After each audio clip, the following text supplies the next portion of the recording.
Você já parou de verdade para refletir sobre a sua vida espiritual? Já questionou se aquilo que você sente no culto é realmente o Espírito Santo ou apenas emoção? E se tudo o que você chama de presença for, na verdade, só um eco do ambiente? E se sua fé for só aparência? E se até dentro da igreja você estiver vazio? A verdade é que muitos vivem uma espiritualidade baseada em sensações, em momentos ecléticos de culto, mas continuam presos aos mesmos pecados de sempre. E hoje, não estamos aqui para suavizar nada. Hoje, não vamos usar máscaras. Hoje, você vai parar de fingir.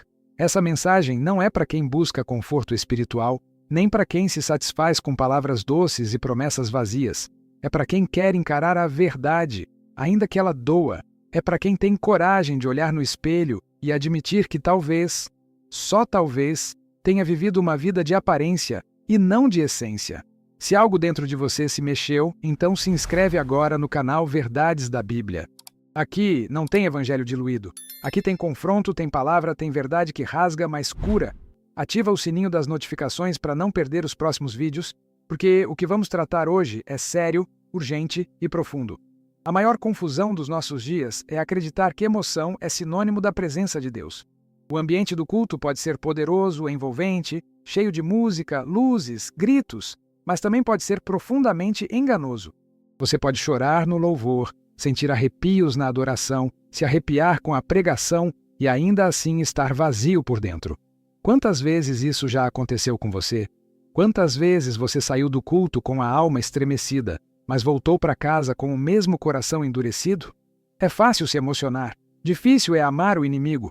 Fácil é levantar as mãos no louvor. Difícil é perdoar quem te traiu. Fácil é sentir algo durante o culto. Difícil é viver algo depois dele. E essa é a realidade de muitos que vivem uma espiritualidade de palco, mas não de coração. Pessoas que parecem cheias de Deus, mas na verdade estão apenas cheias de si mesmas. Gritam alto, usam palavras bonitas, têm aparência de piedade, mas negam o seu poder. O culto virou um teatro onde se aplaude mais o pregador do que se teme ao Senhor. Gritam, pulam, rodopiam, mas não se arrependem. Cantam com paixão, mas não renunciam à carne. E quando o culto acaba, o que sobra? Vazio, frustração. A mesma vida medíocre de sempre. O Espírito Santo não é um vento passageiro, nem um sentimento efêmero. Ele não vem para nos fazer arrepiar, ele vem para nos fazer morrer. Morrer para o pecado, morrer para o eu, morrer para a velha natureza. Estar cheio do Espírito não é sobre viver no monte da emoção, mas sobre caminhar no vale da transformação. Não é sobre gritar em línguas, mas sobre calar a própria vontade. Não é sobre dons que impressionam, mas sobre frutos que permanecem. É por isso que precisamos redefinir o que significa ser cheio do Espírito Santo. Não é sobre barulho, é sobre profundidade. Não é sobre visibilidade, é sobre raiz. Não é sobre performance, é sobre essência. Ser cheio do Espírito é ser outro homem, outra mulher. É não apenas frequentar a igreja, mas ser a própria habitação de Deus. É ter convicções firmes em tempos de relativismo. É viver a cruz antes de esperar a glória. E é aqui que começamos a nossa jornada de hoje.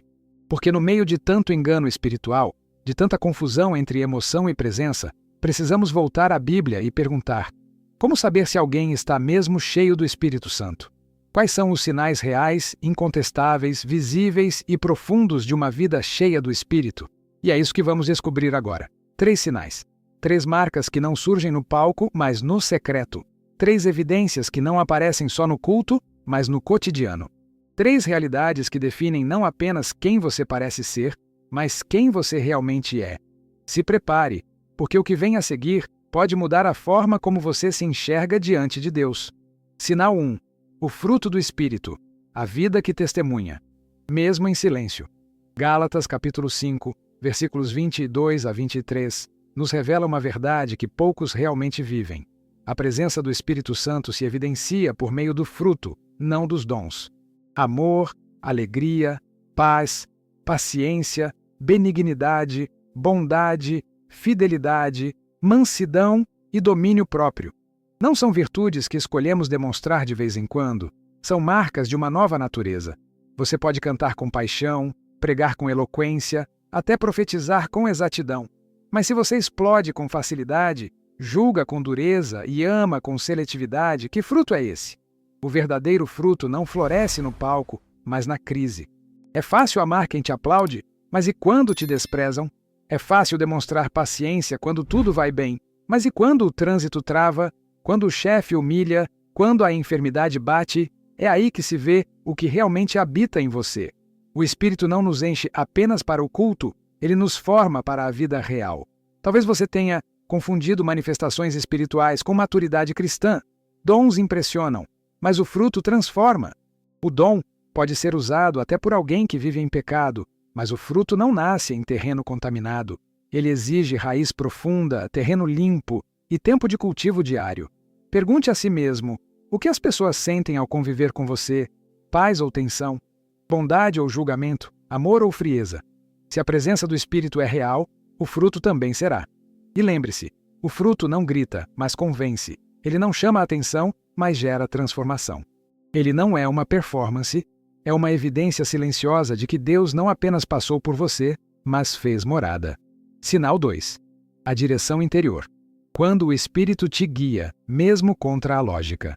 Romanos capítulo 8, versículo 14, declara que todos os que são guiados pelo Espírito de Deus, esses são filhos de Deus. E aqui está uma das provas mais íntimas e, ao mesmo tempo, mais profundas da presença do Espírito, a direção interior. Não se trata de ouvir vozes ou buscar sinais místicos, mas de viver uma vida orientada pela vontade de Deus, mesmo quando ela contradiz a nossa lógica ou o nosso desejo. Há momentos em que tudo parece certo aos olhos humanos, mas algo dentro de você grita: não vá! Outras vezes, tudo parece arriscado, improvável, até insensato, mas uma paz inexplicável te empurra para a frente. Essa é a direção do Espírito. Ele fala através de paz, mas também de inquietações. Ele confirma com a palavra e jamais contradiz o que está escrito. Se o que você sentiu não tem respaldo bíblico, não foi o Espírito que falou. Você é guiado pelo Espírito ou levado pelas emoções. Há uma diferença gigantesca entre os dois. Emoções são voláteis, reagem ao ambiente, oscilam com as circunstâncias. O Espírito é constante, coerente, firme. Ele não busca agradar sua carne, ele quer matar seu ego. E muitas vezes, essa direção vai te frustrar antes de te libertar. Vai te contrariar antes de te curar. Mas sempre, sempre vai te conduzir à verdade. Quem dirige sua vida? Seus sentimentos, suas vontades, suas carências ou o Espírito Santo? Porque se ele realmente habita em você, você não vai mais andar por vista, nem por impulso. Vai andar por fé e obediência. Mesmo quando tudo em volta diz sim, mas o Espírito diz não, você para. E mesmo quando tudo grita, desista, mas o Espírito sussurra, continue, você avança. Essa é a diferença. Não é uma religião, é um relacionamento. Não é sobre buscar direção no culto, é sobre carregá-la dentro de você todos os dias. Isso não é para supercrentes, isso é para filhos. E filhos ouvem a voz do Pai. Sinal 3. O poder que transforma, a presença que muda quem você é quando ninguém vê. Atos capítulo 1, versículo 8, nos revela que o Espírito Santo nos dá poder. Mas atenção, não é poder para o espetáculo. É poder para testemunhar. Não é para palco, é para cruz. Não é para se exibir, é para resistir. O verdadeiro poder do Espírito não te faz parecer alguém cheio de Deus. Ele te faz ser alguém transformado por Deus. Poder para viver no secreto o mesmo que você prega no público. Poder para resistir ao pecado, mesmo quando ninguém está olhando. Poder para amar quem te persegue, para perdoar quem destruiu seus sonhos, para seguir firme quando tudo dentro de você quer desistir. Isso é ser cheio do Espírito. Não se trata de experiências místicas que impressionam os outros, mas de uma vida que confronta o inferno com santidade. Se a presença do Espírito não está te transformando, então talvez ela ainda não esteja habitando de verdade. O Espírito Santo não vem apenas para te dar dons, ele vem para te dar um novo coração. Um coração que prefere ser ofendido do que revidar, que escolhe o silêncio ao invés da vingança, que se dobra diante da vontade de Deus, mesmo quando isso custa tudo. Você tem vivido uma vida transformada, ou apenas reformada? Mudou sua rotina, mas não seu interior? Mudou seu vocabulário, mas não sua conduta? Mudou de igreja, mas não de natureza? Se o Espírito está em você, então o mundo deveria ver Cristo em você. E se ninguém vê diferença, será que há realmente presença? O Espírito nos dá poder, mas é um poder que não aparece na vitrine. Ele aparece na dor, na perda, na luta contra a carne.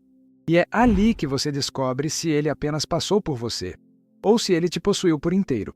Agora que conhece 3 sinais poderosos, eu quero te fazer um desafio. Este desafio vai abrir seus olhos espirituais e saber de verdade se está cheio do Espírito Santo de Deus. Agora imagine por um instante, e se tirássemos tudo? E se não houvesse mais culto, púlpito, ministério de louvor, igreja cheia, líderes carismáticos? E se o som fosse desligado, as luzes apagadas e os bancos esvaziados? Se não houvesse música para te conduzir ao choro, e nem pregação para te emocionar? O Espírito Santo ainda estaria em você? O que restaria da sua fé sem o ambiente que a sustenta? Sua espiritualidade resistiria ao silêncio? Porque relacionamento real com Deus não depende de atmosfera favorável, depende de entrega. Muitos precisam de culto para se sentirem perto de Deus, mas não conseguem cultivar a presença quando estão a sós no quarto. Muitos se movem quando o clima ajuda, quando a igreja impulsiona, quando tudo parece espiritual, mas estariam mortos se tirássemos o som do teclado. E isso revela uma fé dependente do externo, uma vida sustentada por estímulos, e não pelo Espírito. Mas Deus não está procurando plateia. Ele está procurando adoradores em espírito e em verdade, como disse Jesus em João capítulo 4, versículo 23. Não adoradores por conveniência, por rotina, por sensação, mas por convicção. Porque quem é cheio do Espírito não vive mais por si mesmo. Como Paulo declarou em Gálatas capítulo 2, versículo 20. Já estou crucificado com Cristo, e vivo, não mais eu, mas Cristo vive em mim. E é por isso que o Espírito não coabita com o pecado. Ele não compartilha espaço com o ego. Ele não habita em templos divididos entre a vontade de Deus e os desejos carnais. O maior inimigo do Espírito Santo não é o diabo, é o eu que se recusa a morrer. O eu que exige direitos, que guarda mágoas, que busca glória pessoal. O eu que quer Deus, mas não quer a cruz. O Espírito não está buscando uma visita aos domingos. Ele quer fazer morada, mas ele só entra quando você sai, e só enche quem se esvazia. Jesus disse em João capítulo 7, versículo 37. Se alguém tem sede, venha a mim e beba. A sede é a porta da transformação. O Espírito está disponível, mas ele exige tudo. Não parte, não metade. Tudo. Seu orgulho, seus planos, seus pecados secretos, seus medos e disfarces. Hoje é dia de rendição. Dia de dobrar os joelhos e dizer: Deus, eu não quero mais viver de aparência.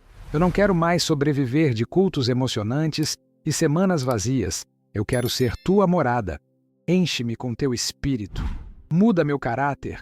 Guia meus passos. Mata o que em mim te ofende. Faça essa oração com verdade, com lágrimas, se for preciso. Mas faça com o coração nu diante de Deus. Se esse vídeo falou com você, inscreva-se agora no canal Verdades da Bíblia. Aqui não tem performance religiosa. Aqui tem palavra. Aqui tem confronto. Aqui tem evangelho de verdade. Ative o sininho das notificações e compartilhe essa mensagem com alguém que precisa ser despertado para a realidade espiritual. Você pode ter vivido anos de religião, mas a partir de hoje, você pode começar uma vida cheia do Espírito Santo.